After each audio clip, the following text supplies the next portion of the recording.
Morning. मैं आचार्य सुशीला। आज हम बस्ती क्रिया के बारे में, बस्ती क्रिया में आता है जैसे हमारे रक्तक एनस हैं, जो निष्कासित अंग हैं, उसके बारे में चर्चा करेंगे और उसमें योगी की एनिमा, उसके बारे में चर्चा करेंगे। ये हमारे शरीर के लिए बहुत ही ज़रूरी है, हमारी बस्ती क्रिया के लिए बहुत ज़रूरी है एनिमा।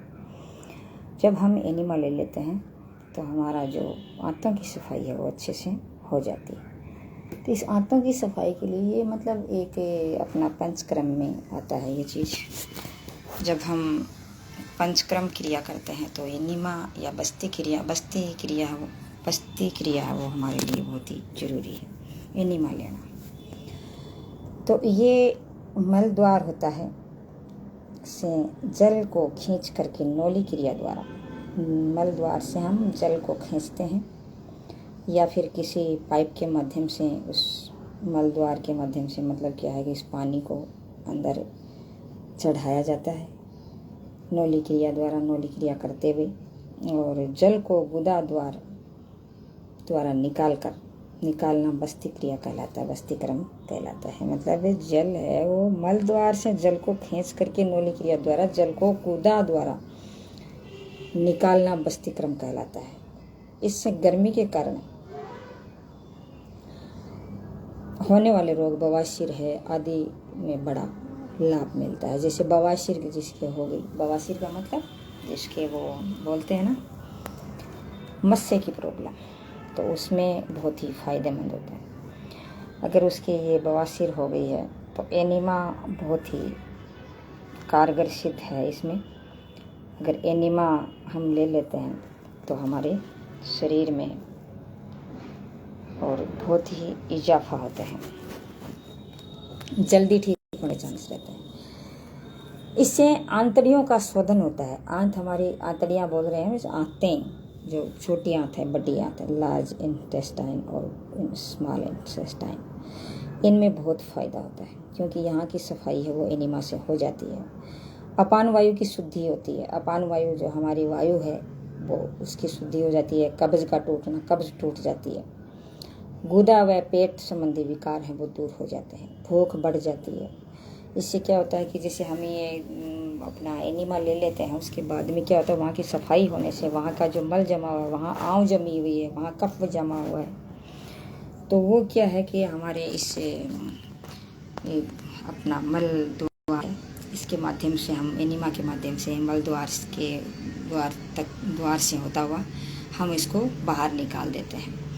तो बाहर निकाल देते हैं तो हमारी भूख भी बढ़ जाती है, पेट के विकार भी दूर हो जाते हैं, आंतें भी ठीक हो जाती हैं, कब्ज भी हमारी टूट जाती है। तो एनिमा लेना 12 महीने में कम से कम एक बार एनिमा लेना बहुत ज़रूरी होता है। योग भी एक ऐसी चीज़ बताता है कि मतलब इसमें लेना बहुत ज़रूरी होता है। पेट का मोटा भी घट जाता है, मोटापा कम हो जाता है क्योंकि आम वहाँ से निकल जाती है, वहाँ की गंदगी निकल जाती है, पित्त वहाँ का निकल जाता है, पीला पीला पदार्थ है वो भी निकल जाता है, अंदर के जो अंदर खार जमा होता है वो निकल जाता है। इस प्रकार से निकल जाने से क्या है कि इसमें मतलब हमारा मोटापा भी कम हो जाती है। बड़े में पित्त बढ़ गया है, और पित्त हमारे आमाशय में तो है नहीं, आमाशय में रहता है वैसे पित्त, तो उल्टी के द्वारा जब पित्त बनता है, ज़्यादा बनता है, तो हमारे आमाशय के द्वारा, आमाशय में जैसे हम उल्टी के द्वारा कुंजन क्रिया के द्वारा हम बाहर निकाल देते हैं उस पित्त को। और अगर पित्त वहाँ से अगर नीचे की तरफ, आंतों की तरफ ढल गया तो वहाँ उसका पित्त निकालने का जरिया एक एनिमा है, बस्ती क्रिया है। विधि इसमें क्या है, इसके लिए एक ऐसी नली चाहिए। एक नली ऐसी है जैसे पाइप होती है, एक पतली सी जैसे प्लास्टिक की पाइप होती है, जिसकी लंबाई हो कम से कम 6 हो, और इसका एक और का छिद्र है इतना हो कि छोटी अंगुली इसके अंदर घूम जाए। उसका एक साइड का वो द्वार है इतना हो कि छोटी अंगुली है, ये अपनी छोटी अंगुली कनिष्ठ, ये अंगुली घूम जाए इसके अंदर चारों तरफ, इस प्रकार से ऐसे घूम जाए। तो इस प्रकार से ये घूम जाए। नदी या पानी के भरे हुए टब में उत्कटासन, उकड़ू बैठ करके, उत्कटासन कहते हैं, उकड़ू बैठ करके, उकड़ू बैठूंगी किस प्रकार से बैठा जाता है। तो उत्कटासन में बैठ करके ये क्रिया की जाती है। तो पानी के टब में जब हम बैठ जाते हैं और वो पानी मतलब हमारी नाभि तक आ जाता है, नाभि तक आ जाए हमारा पानी, तो नली को छोटे छिद्र की ओर से, छोटा जो छिद्र है उसकी ओर से गुदा स्थान में 3-4 इंच तक लगाएं। मतलब गुदा स्थान में वो जो नली है, वो छोटे नली जो गुदा स्थान है उसमें 3-4 इंच तक वो अंदर चढ़ाएं। पानी को नौली क्रिया से अंदर खींचें और नौली क्रिया ऐसे करते रहें। नौली क्रिया आपको जैसे वैसे बताया होगा, मैंने तो नहीं डाला है नौली क्रिया का। और मतलब पेट को क्या है कि नौली क्रिया जैसे दाईं नौली क्रिया, बाईं नौली क्रिया और मध्य नौली क्रिया, जैसे इस पेट को इस प्रकार से घुमाया जाता है, इस प्रकार से घुमाया जाता है। तो अंदर फिर पानी को खींचा जाता है। फिर पानी को गुदा मार्ग से बाहर निकाल दें। फिर उस पानी को क्या है, गुदा मार्ग से बाहर निकाल दें। बार बार ऐसा करने से आंतों की शुद्धि हो जाएगी। तो वैसे क्या होगा, इससे आंतों की शुद्धि हो जाएगी।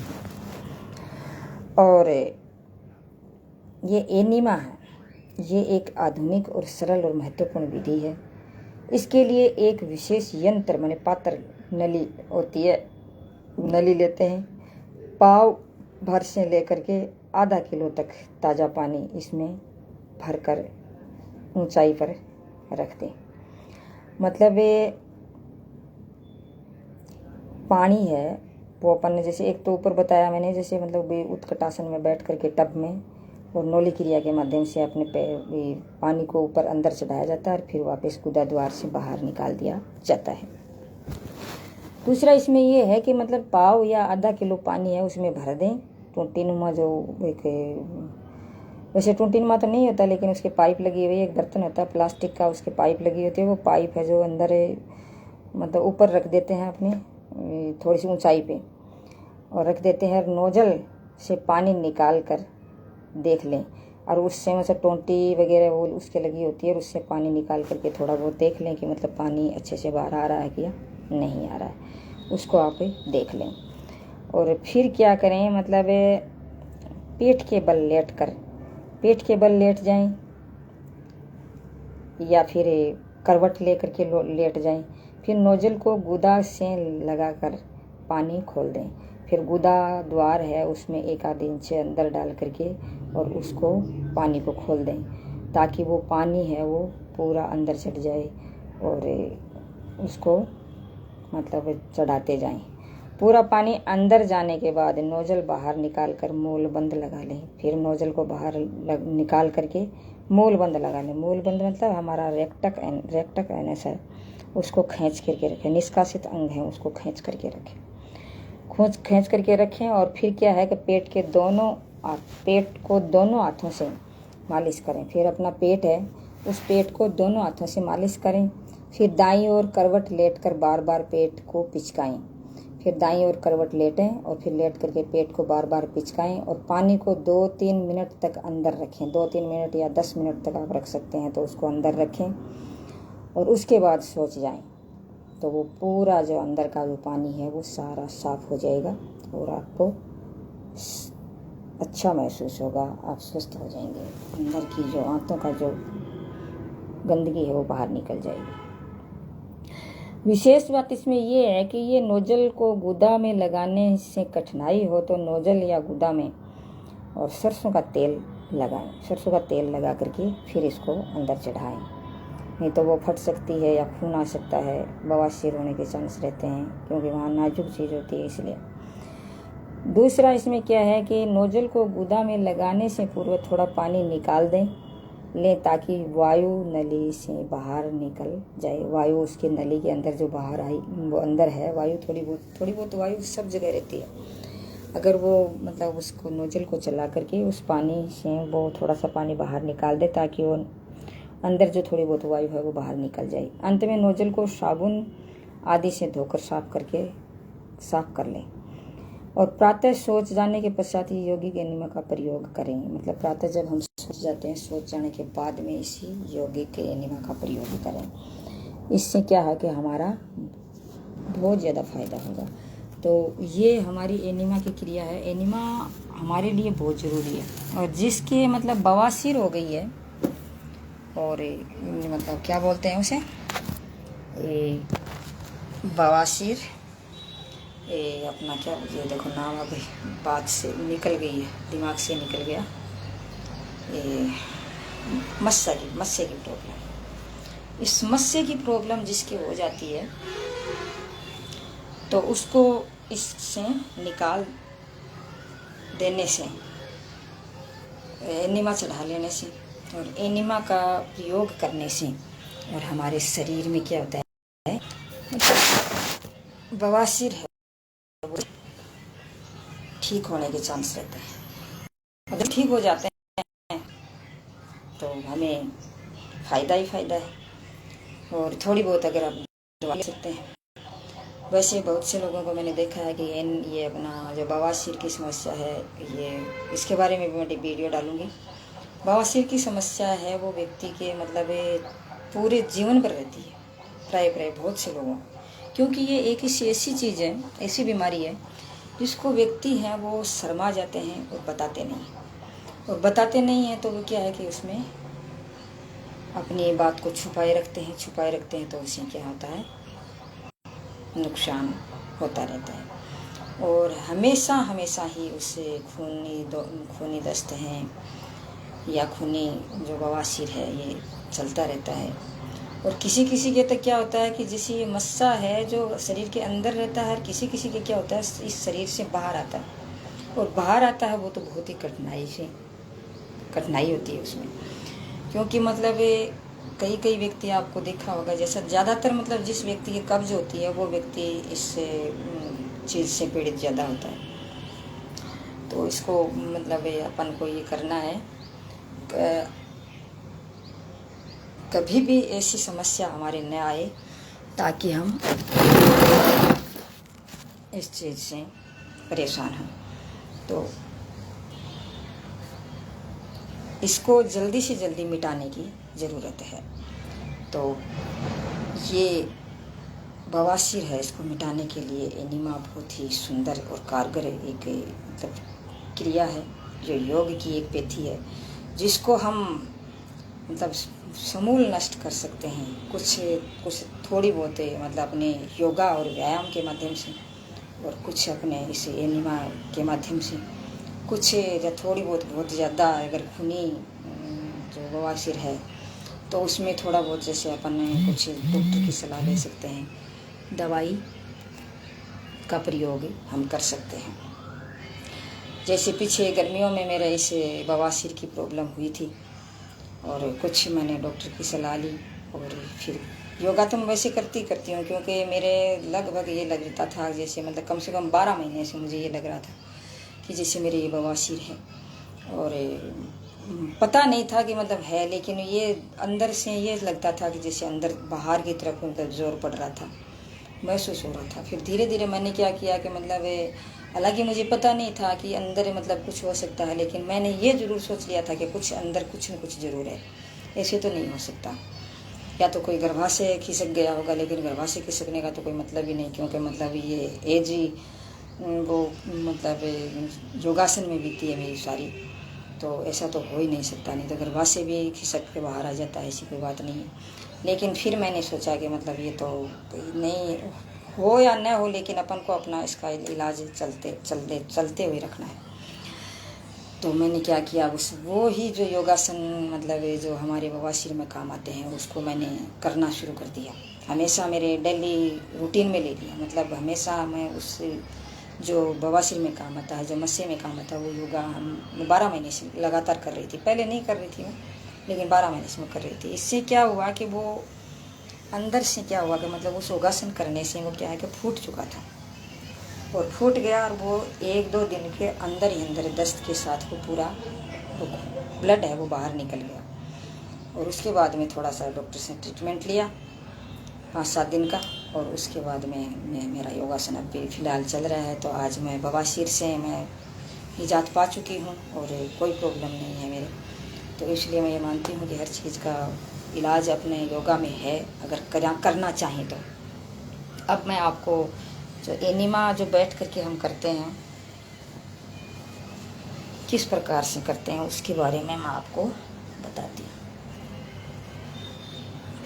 इस प्रकार से बैठते हैं, जैसे उकड़ू बैठते हैं, या फिर इसे हम उत्कटासन कहते हैं।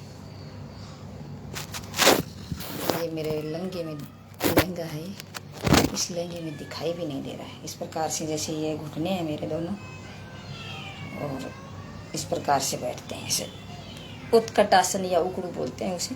इस प्रकार से अपने पैर जैसे इस प्रकार से, यहाँ पैर हैं, ये ऐसे ये करके ऐसे करके बताती हूँ आपको। ऐसे बैठते हैं। और फिर हमारा पानी है जो वो टब है, उस टब भरा हुआ पानी का होता है, और वो हमारी इस नाभि तक, हमारी जो अपनी भाषा में बोलते हैं सुंडी, उस नाभि तक आ जाता है। और फिर उस पानी को नौली क्रिया द्वारा इस पानी को अंदर खींच लेते हैं, या फिर अपने जो रेक्टफ एनस है उसको मतलब खींचते हैं, छोड़ते हैं, मूलबंद लगाते हैं, छोड़ते हैं। इस प्रकार से वो अंदर पानी खींचा जाता है, फिर उस पानी को बाहर निकाल दिया जाता है गोदाम द्वार के माध्यम से। वैसे ही जैसे एनिमा है, एनिमा जैसे मतलब वो बर्तन को भरा, कोई प्लास्टिक का इतना सा बड़ा बर्तन होता है, जैसे अपनी थैलियाँ, इतना बड़ा बर्तन होता है, आधा किलो या 1 किलो के लगभग। उसमें एक साइड में टूटी लगी हुई होती है, और उसमें पानी भरें। और या फिर वैसे भी जैसे डॉक्टर लोग करते हैं, जैसे मतलब एक एनिमा होता है, वैसे एक दवाई सी होती है, उस दवाई को उसके अंदर चढ़ाते हैं, और चढ़ाने के बाद में फिर वो 10 मिनट रोक के रखते हैं। उसके बाद में वो पूरा साफ हो जाता है। वैसे वो पानी चढ़ा लेते हैं। पानी जैसे कभी कभार देखा जाता है कि लोग पानी चढ़ाते हैं, तो उस पानी को मतलब पानी चढ़ा करके उसकी क्या करते हैं, मतलब वो अंदर ही अंदर कई देर वो पेट की नौली क्रिया, या फिर को पेट को इस प्रकार से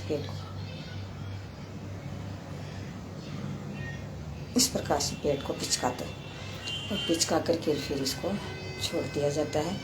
और कुछ देर के लिए थोड़ा घुमा भी जाता है, या फिर करवट ले करके और अपने पेट से ऐसे करके ऐसे दबा करके ऐसे भी किया जाता है। इससे करने से क्या है कि हमारे आंतों में जो मतलब वो जो पानी अंदर गया है, उसके साथ जो आंतों में जो आँव जमी हुई है, पित्त है, जो भी मतलब अंदर गंदगी है, या फिर कोई मल थोड़ा बहुत मल का टुकड़ा रहा हुआ है, तो वो क्या है कि ऐसे करने से हमारी क्रिया करने से, इस क्रिया करने से वो आंतों में ऐसी क्रिया होगी, तो उससे क्या है कि वो मल है वो पानी के साथ मिल करके और गुदाद्वार के माध्यम से फिर बाहर निकल जाएगा। तो ये है एनिमा। तो हमें 12 महीने से एक बार एनिमा ज़रूर लेना चाहिए। कभी भी किसी को ये शंका नहीं करनी चाहिए कि मतलब एनिमा नहीं लेना। अगर लेते हैं 12 महीने से एनिमा, जैसे बहुत से लोग हैं, जैसे भारतीय योग संस्थान के जो महामंत्री जी हैं, देशराज जी, जो वो एकदम से बिल्कुल स्वस्थ हैं, लेकिन वो हमेशा की बात है कि वो सुबह से लेकर के शाम तक जो अपने मतलब बुक पढ़ना और अपने विचारों में रहना, या फिर कोई उनको ज्ञान प्राप्त करना, या फिर अपना मतलब दिनचर्या है वो सुबह से लेकर शाम तक का अपना वो पालन करना। और एज भी काफ़ी हो चुकी है उनकी, और ये 12 महीने से हमेशा की बात है कि वो 12 महीने से और हमेशा वो तो करते हैं, एनिमा का प्रयोग करते हैं, एनिमा लेते हैं। तो आज वो स्वस्थ हैं। क्या खो दिया उसने? कुछ नहीं खोया है। तो स्वस्थ होता है योगा करने वाला, आपको पता ही है कि स्वस्थ तो होगा ही होगा, ये तो मैं गारंटी देती हूँ। और अगर न करें, अपने विचारों को भी चेंज नहीं करें, कुछ नहीं करें, या फिर उसका वो लाभ ले ही नहीं पाएँ, या फिर अंदर कुंठाएँ हैं, या फिर कोई जैसे मतलब कोई आगे बढ़ गया तो जैसे अपन इतना पहुंच नहीं पाते, फिर इससे प्रति वो ईर्ष्या हो जाती है। इस प्रकार से तो देखो कोई बात नहीं है। अगर ऐसा करते हैं खुद का ही नुकसान है। बाकी मैं ये मानती हूँ कि अगर योगा करेंगे तो आपको लाभ जरूर मिलेगा। तो अब मैं अपनी वाणी को विराम देती हूँ। आचार्य सुशीला चूरू। और पुत्री मैं झुंझुनू की बेटी, गांव रसोड़ा। बुढ़ानिया परिवार से। जय हिंद, जय भारत।